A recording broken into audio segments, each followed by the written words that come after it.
I said before that we need a system of knowledge which helps us to see what is the nature of the crisis that we're in, what is the ideal state, and how do we get from where we are to where we'd like to be. And in order to cooperate, we have to have knowledge that's complete, certain, consistent, and relevant.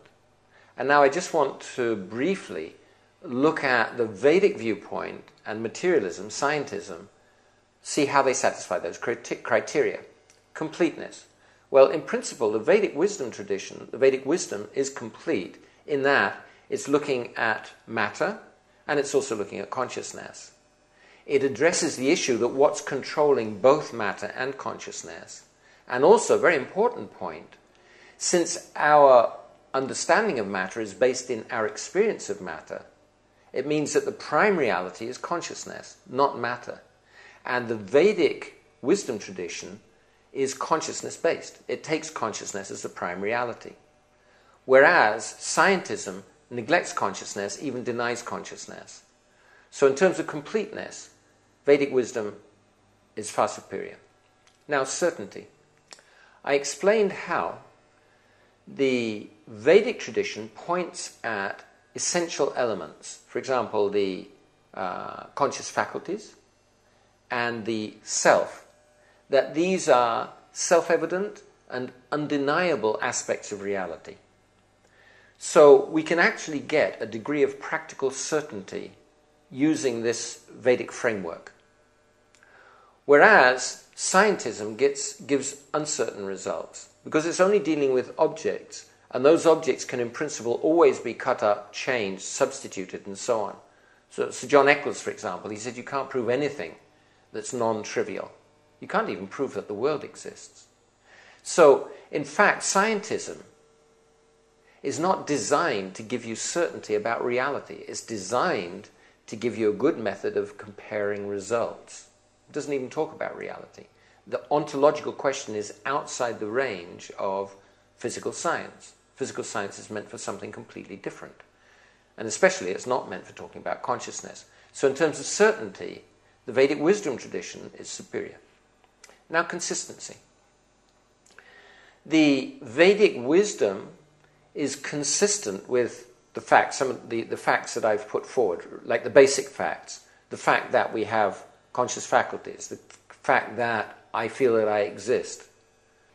As far as consistency, Vedic wisdom is consistent with the known facts, the fact that we have what we've been talking about, we have conscious faculties, we can think, we can perceive, we can act, and the fact that we act, the existence of the self. These facts, direct experience, the Vedic wisdom is consistent with these facts. And it's also self-consistent because knowledge is, the understanding of what knowledge is built into the Vedic worldview. The self is built into the Vedic worldview, and the nature of knowledge is built into the Vedic worldview. Scientism is inconsistent with known facts. It doesn't really at all explain how we perceive, how we think. It's inconsistent with itself. It contradicts itself because it says that knowledge really doesn't exist in and of itself. And when somebody speaks, or when somebody thinks, it's just mechanical actions, and there's no truth value in that. It's not self-consistent because it can't even look at itself, because it only looks at objects. It can't look at itself. And it can't describe itself, and it can't explain itself. And it's not consistent with the conscious self who does science. It ignores completely the conscious subject. So scientism doesn't score on consistency. Scientism doesn't score very high. Now, relevancy. The modern issues that face us are consciousness-based. The ecological problems, economic problems, international problems, sociological problems, these are all consciousness-based. So in order to understand them and resolve them, you have to have a consciousness-based paradigm. The Vedic paradigm is consciousness-based, and also it's talking about the need for having higher human values. So it directly addresses these issues. It shows how you can have a consistent life, consistent economy, consistent ecology, all based on the individual consciousness and the relationship with the universal consciousness. And it shows how to develop higher values and qualities. It talks about individuality, responsibility, selfless love, initiative, and it explains these are all qualities of the conscious self, and it shows how they can be developed. So it's very relevant. It's extremely relevant to our modern situation. Scientism is matter-based. It doesn't include consciousness as something in and of itself. It denies real individuality. It denies real responsibility, because there's nothing to be responsible. It denies selfless love. It denies initiative. So it can't help us to develop these qualities.